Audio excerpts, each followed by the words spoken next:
সমস্যা বিভিন্ন রকম বা শারীরিক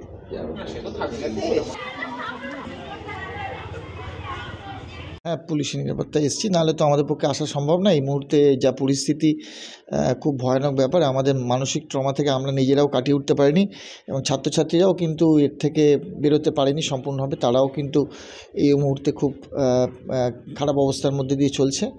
আশা করি আমাদের এই যে অবস্থা সেখান থেকে পুলিশ প্রশাসন আমাদের যথেষ্ট সাহায্য করবে এবং আমরা এই ব্যাপারটা থেকে আমরা অবশ্যই আবার স্বাভাবিক ছন্দে ফিরতে পারবো এই আশাই রাখি আমাদের।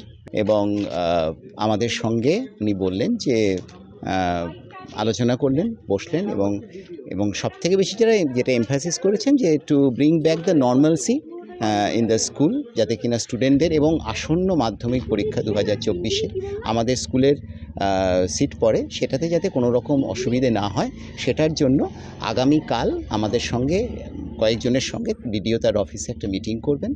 বিডিও আমাদের স্কুলটাকে এসডিও একজন বিডিওকে নিয়োগ করেছেন, আমাদের স্কুলের ডে টু ডে অ্যাফেয়ারগুলো দেখবেন। এইটাই আর কি।